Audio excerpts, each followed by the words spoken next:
Welcome back friends, आप सभी का स्वागत है आपके अपने YouTube चैनल पर।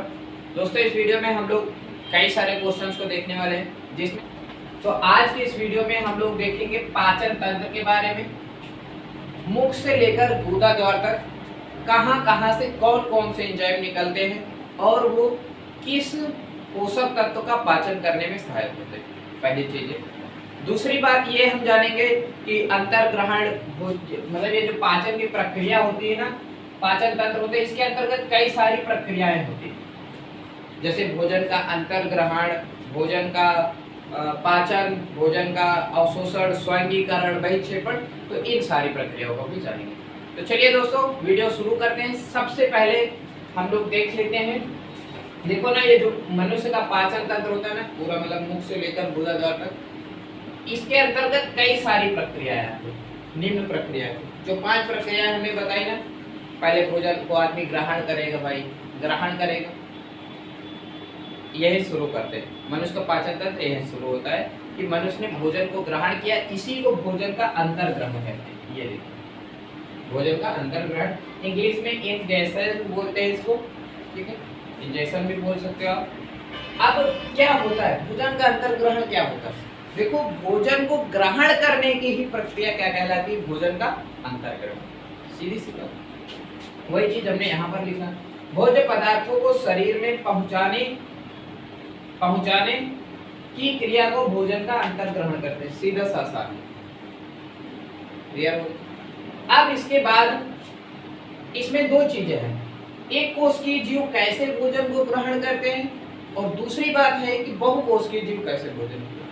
भाई दुनिया में क्या है, 2 ही तरह के जीव है ना, एक आपका एक कोशिकीय जीव है और दूसरा बहुकोशिकीय, या तो कोई एक कोशिकीय है बहुकोशिकीय।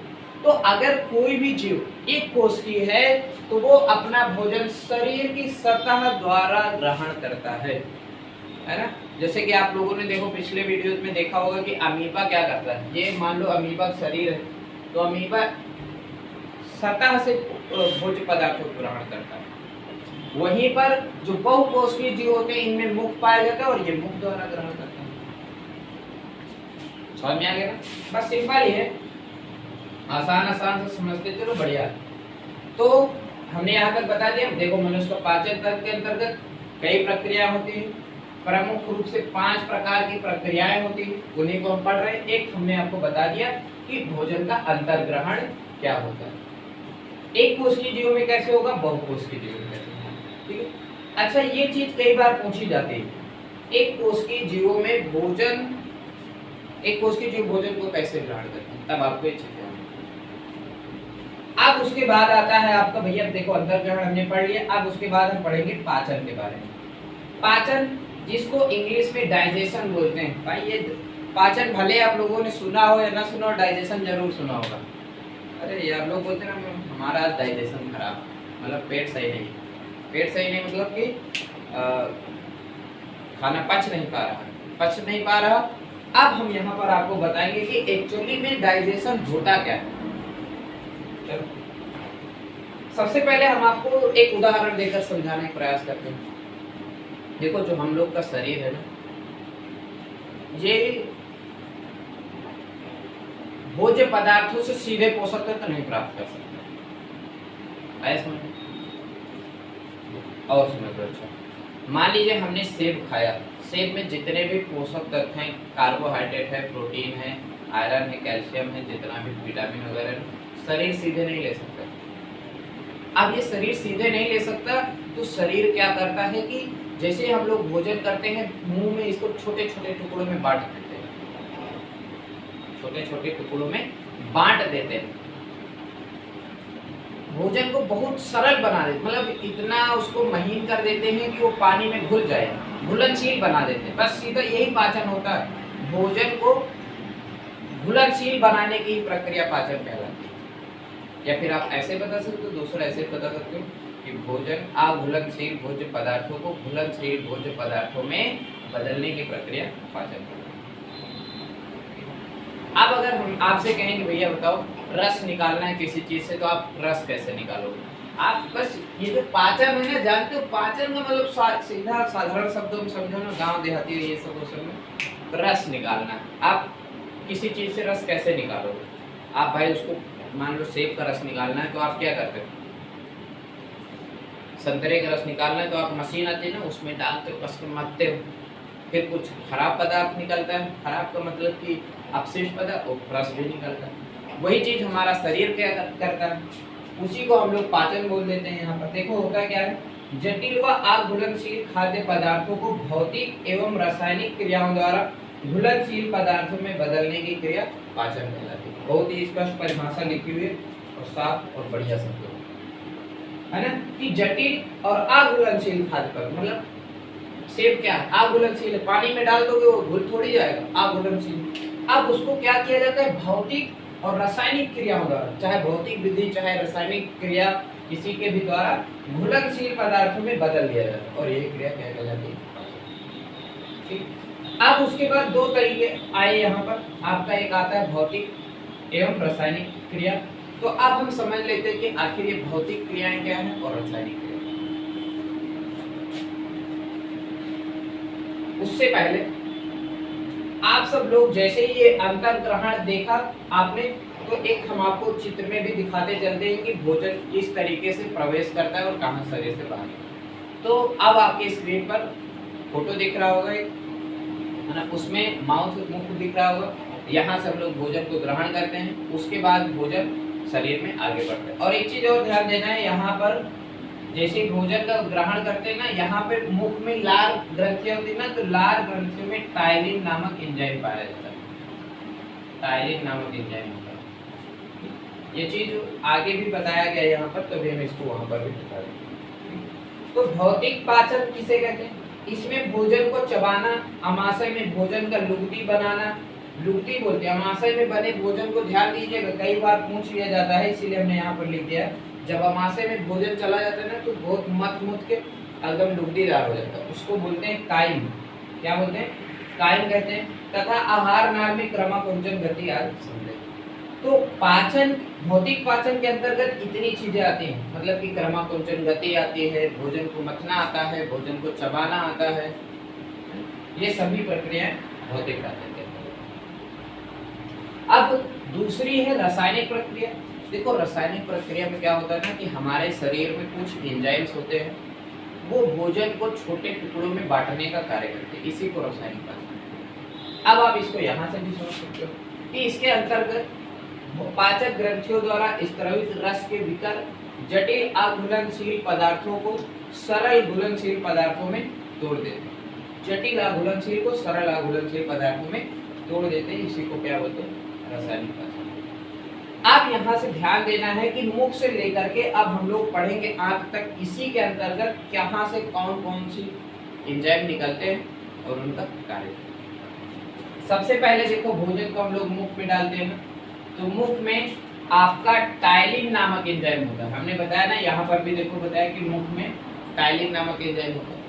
अब जैसे हम लोग भोजन को मुख में डालते हैं, चबाते हैं, तो उसमें लार मिलता है भोजन में, तो लार के अंदर पाया जाता है टाइलिन नामक एंजाइम, और ये भोजन में उपस्थित मंड को शर्करा में बदल देता है। ध्यान दीजिएगा टाइलिन का कार्य क्या होता है, मंड को शर्करा में बदल देता है, पूरा नहीं मतलब थोड़ा बहुत बदलना शुरू हो जाता है।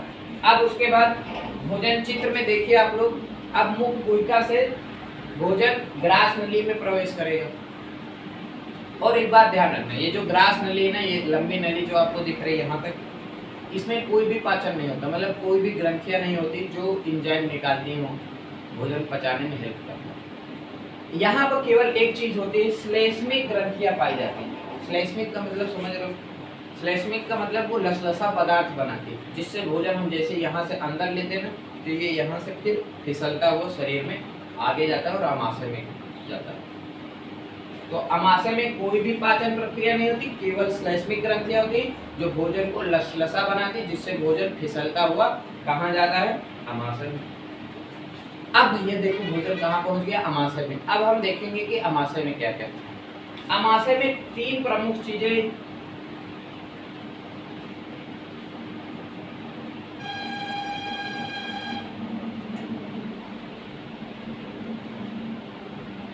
तीन प्रमुख एंजाइम निकलते हैं आपके, पेप्सिन, रेनिन और लाइपेज। एक एंजाइम और होता है यहाँ पर, सॉरी अम्ल होता है, ठीक है, हाइड्रोक्लोरिक अम्ल। एक एक के बारे में जानेंगे और कार्य देखेंगे। देखो ये सबसे पहले तो हाइड्रोक्लोरिक अम्ल के बारे में पढ़ लो। अमाशय की ग्रंथियां हाइड्रोक्लोरिक अम्ल बनाती है। अब आपको सुनने में थोड़ा अजीब लग रहा होगा कि अमाशय ग्रंथि हाइड्रोक्लोरिक अम्ल बनाती है, ये काम क्या करता है? तो भैया जो हाइड्रोक्लोरिक अम्ल होता है ना, ये भोजन को सड़ने से बचाता है। इसके कार्य, ये हाइड्रोक्लोरिक अम्ल के कार्य होते हैं कि भोजन को सड़ने से बचाता है। भोजन में हाइड्रोक्लोरिक अम्ल की उपस्थिति के कारण ये पेप्सिन और रेनिन अपना कार्य कर पाते हैं। बहुत ज्यादा इंपॉर्टेंट है, ये अगर नहीं बनेगा तो ये सब काम नहीं करेंगे। समझ में आया? तो हाइड्रोक्लोरिक अम्ल की उपस्थिति में ही पेप्सिन और रेनिन ये सब क्या करते हैं कि भोजन को पाचन कर पाते, नहीं तो फिर नहीं कर पाते। पीएच यहाँ पर, क्योंकि पीएच लगभग यहाँ पर 2 होता है। कितना होता है? 2। अम्लीय माध्यम में ये सब एंजाइम ना अम्लीय माध्यम में कार्य करते हैं। अब कौन सा एंजाइम क्या कार्य करता है? देखो पेप्सिन क्या करता है, प्रोटीन को पेप्टोज प्लस पॉलीपेप्टाइड में बदलने का कार्य करता है, ये होता है। अब ये जो रेनिन है ना, ये दुग्ध प्रोटीन, आप लोगों ने सुना होगा कैसीन बोलते, दुग्ध में कौन सी प्रोटीन पाई जाती है? Casein protein. तो ये उसको क्या कर देता है, पैराकैसिनेट में बदल देता है, पैराकैसिनेट में बदल देता है। उसके बाद ये जो लाइपेज एंजाइम है, ये वसा को ट्राइग्लिसराइड्स में बदल देता है, ट्राइग्लिसराइड्स में बदल देता है। तो अब यहाँ से भोजन 3-4 घंटे यहीं पर रहता है अमाशय में, होने के बाद में एकदम भोजन लुब्धीदार बन के तैयार हो जाता है, काइम बोलते हैं। अब भोजन फिर से आगे बढ़ता है और ग्रहणी में प्रवेश करता है, जिसे छोटी हाथ का भी एक हिस्सा कहते हैं। अब यहाँ पर आने के बाद में क्या होता है कि सबसे पहले यकृत में जो पित्ताशय होता है, पित्ताशय से पित्त रस निकलता है। देखो क्या निकलता है? पित्त रस। अब भैया मन में आएगा कि पित्त रस क्या करता है? अब जैसे ही ये यहाँ से निकलेगा, चूंकि यहाँ पर देखो भोजन या अम्लीय माध्यम था, तो इस अम्लीयता को कम करने के लिए यहाँ से पित्ताशय से ही क्षारीय द्रव स्त्रवित होता है, जिसे पित्त रस बोलते हैं। अब ये निकलेगा तो भोजन को क्षारीय करता है, प्लस वसा का इमल्सीकरण करने में सहायक होता है। इमल्सीकरण का मतलब होता है कि भोजन को छोटे छोटे टुकड़ों में बांटने का कार्य करता है, या फिर ऐसे बोल सकते हो वसा के पाचन का कार्य करता है। तो 2 कार्य कर रहा है पित्त रस। पहला है भोजन को क्षारीय करने के साथ साथ वसा का इमल्सीकरण करने में भी सहायक, 2 प्रमुख कार्य होते हैं पित्त रस। अब उसके बाद यहीं पर जब ग्रहणी में ही अग्नाशयी रस भी निकलता है, अग्नाशय हम लोगों ने पढ़ा, तो अग्नाशय से अग्नाशयी रस निकलता है। अब इसमें भी कुछ एंजाइम पाए जाते हैं। कौन कौन से होते हैं, कार्य क्या क्या करते हैं, वो चीज देख लीजिए। देखो जो ट्रिप्सिन एंजाइम है, ये आपका प्रोटीन का पाचन करेगी। लाइपेज है, वसा का पाचन करेगी। जो इमाइलेज होता है वो आपके कार्बोहाइड्रेट का पाचन। समझे? मतलब देखो ये है ना कि थोड़ा थोड़ा पाचन होता रहता है, एक बार में नहीं होता। और ये छोटी आंत सबसे प्रमुख हिस्सा होती है। यहाँ पर लगभग सभी पदार्थों का, भोज्य पदार्थों का पाचन क्रिया संपन्न हो जाती है छोटी आंत में। फिर बड़ी आंत में कोई विशेष कार्य नहीं होता। बड़ी आंत में न कोई, उसमें केवल श्वैष्मिक ग्रंथियां होती हैं और वो जल अवशोषित करने का कार्य करता है। ये 2 प्रमुख कार्य होते हैं। तो सबसे महत्वपूर्ण रोल अदा करता है छोटी आंत, यहाँ पर पाचन की प्रक्रिया पूरी हो जाती है। ठीक है, यहाँ तक अग्नाशयी रस हमने बता दिया। अब हम आपको इसको मिटा देते हैं, और मिटाने के बाद में आपको हम बता देते हैं कि जो आंत के रस निकलते हैं आगे का। ठीक है, अब आपने देखो अग्नाशयी रस तक पढ़ ही लिया। अब उसके बाद आंतरीय रस होते हैं। ठीक है, आंत में कुछ रस निकलते हैं, एंजाइम्स निकलते हैं। अब इनको देख लेते हैं कौन कौन से हैं। सबसे पहले आपको कार्बोहाइड्रेट पाचक एंजाइम, मतलब ऐसे एंजाइम्स ना जो कार्बोहाइड्रेट का पाचन करते हैं। इसमें आपके प्रमुख रूप से सुक्रोज, लैक्टेज और माल्टोज, ये सब चीजें आती हैं। उसके बाद वसा का पाचन करने के लिए लाइपेज एंजाइम काम में आता है, और साथ साथ प्रोटीन का पाचन इरेक्सिन नामक एंजाइम करता है।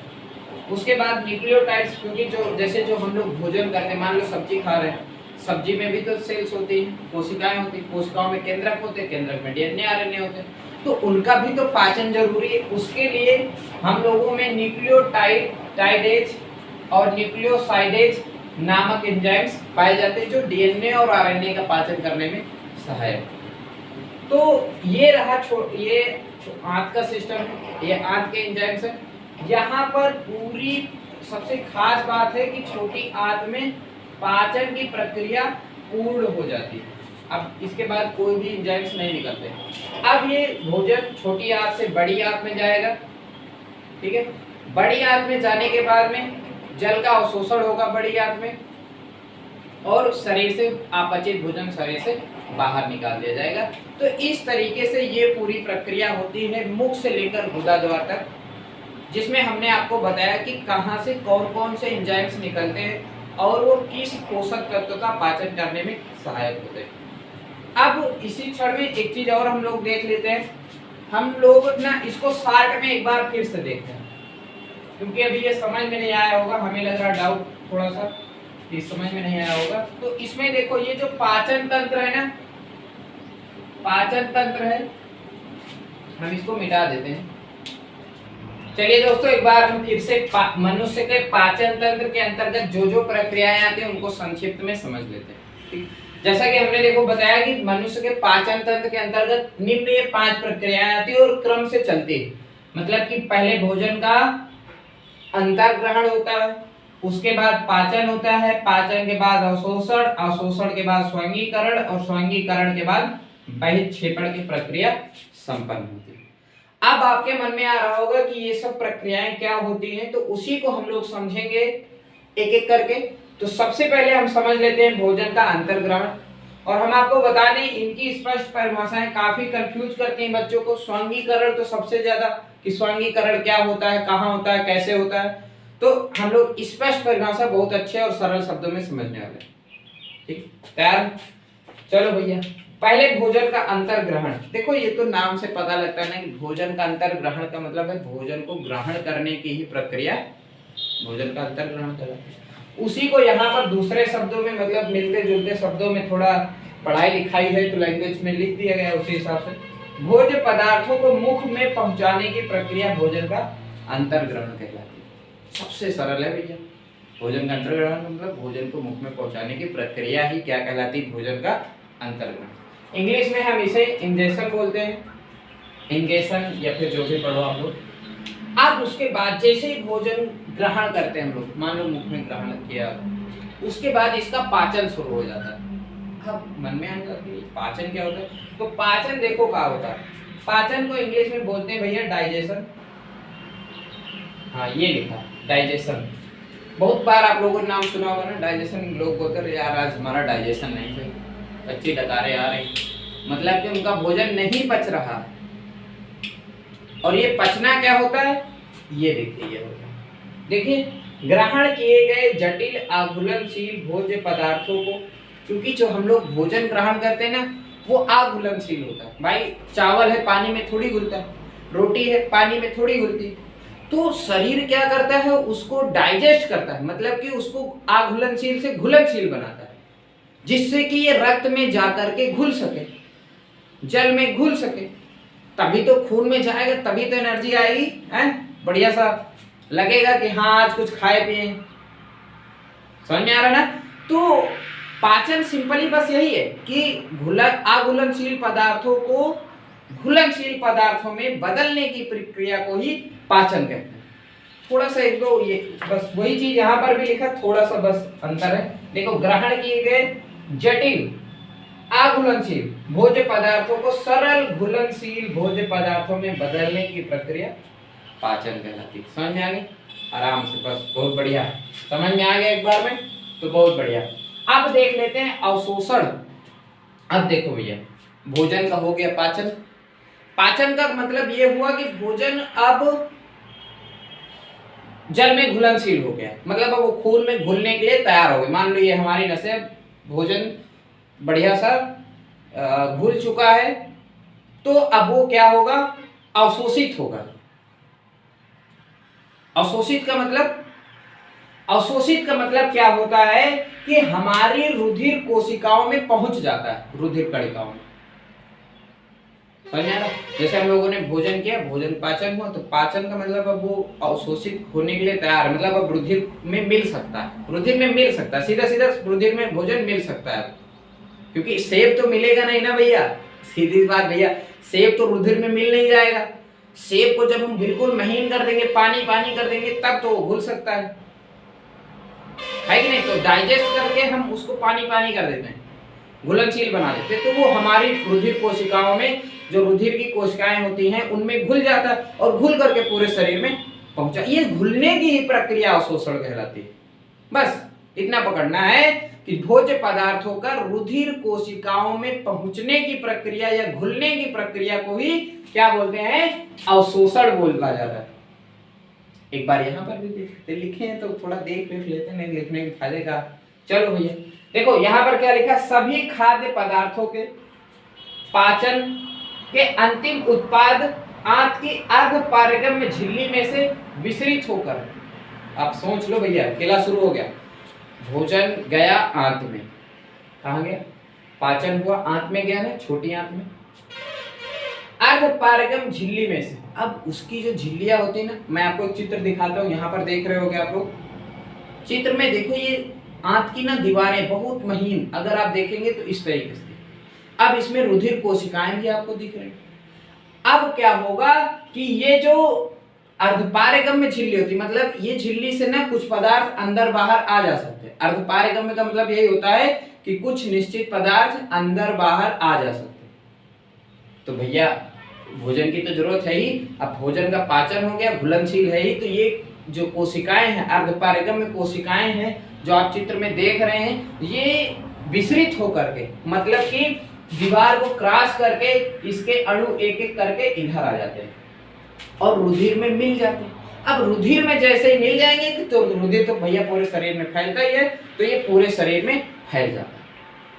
तो वही चीज यहाँ पर है, विसरित होकर रुधिर एवं लसिका कोशिकाओं में पहुंचने की क्रिया अवशोषण। समझ में आ गया ना? ठीक है, अब हम समझ लेते हैं स्वांगीकरण को। भाई रुधिर में जो भी हमने भोज्य पदार्थ ग्रहण किया वो विसरित हो चुका है, रुधिर में है। अब रुधिर की कोशिकाएं क्या करती हैं? पूरे शरीर में फैली हुई हर कोशिका को, वो मान लीजिए छोटी से उदाहरण है वो ग्लूकोज है, ठीक है, मैं लिख देता हूँ ग्लूकोज। छोटी सी बात है कि रुधिर में ग्लूकोज जा चुका है। अब ये कोशिकाएं ना, सॉरी रुधिर ना पूरे कोशिकाओं को बांट देगी, तो जिन कोशिकाओं के में टूट फूट की मरम्मत करनी है वो मरम्मत करेंगी, जिनको नई कोशिकाएं बनानी है वो नई कोशिकाएं बनाएंगे। यही तो, इसी को स्वांगीकरण बोलते हैं। एक बार यहाँ पर भी देख लेते हैं अगर ना समझ में आया हो। देखो दिया है पाचन के बाद, ये जो पाचन होता है, पाचन के बाद अवशोषित भोज्य पदार्थ अत्यंत सरल एवं घुलनशील हो जाते हैं। यहाँ तक तो हमने यही बता दिया कि जब पाचन हो जाता है ना तो बहुत सरल और घुलनशील हो जाते हैं, मतलब घुल जाते हैं। अब इस रूप में कोशिका के जीवद्रव्य में ये विलीन हो जाते हैं।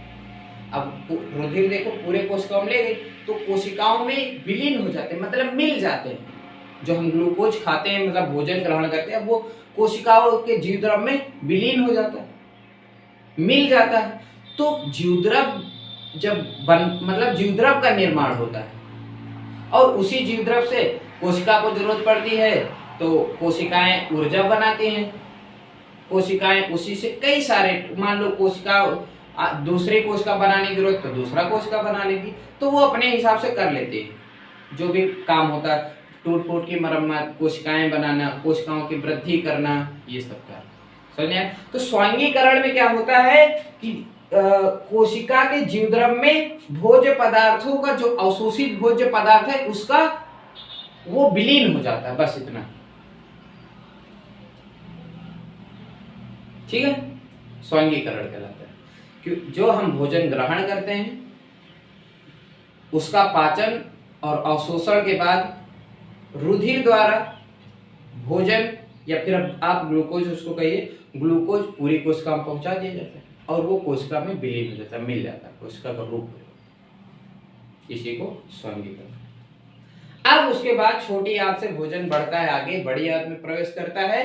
कुछ भोजन ऐसा होता है जिसका पाचन नहीं होता है कि नहीं। जैसे आप देखो टमाटर खाते हो ना आप लोग, और जब आप मल त्याग करते हो तो उसमें भी टमाटर के छिलके कई बार देखने को मिलते हैं। इसका मतलब कि टमाटर के छिलके का पाचन हम लोग नहीं कर पाते हैं, तभी तो होता है। बीज देखो, बीज देखो, बीज जैसे हम लोग खाते हैं उससे निकल, मतलब ये अपचित भोजन है, शरीर में पच नहीं रहे हैं।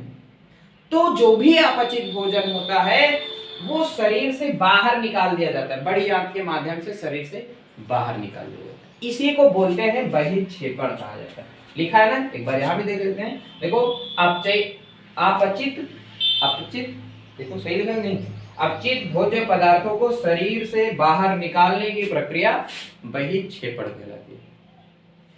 तो समझ में आ गया होगा दोस्तों, बढ़िया सा 5 टॉपिक थे। स्वांगीकरण थोड़ा परेशान करते हैं, इसलिए हमने बढ़िया सा परिभाषा इसकी बना के लिख दिया जिससे आप लोगों को समझ में आ जाए।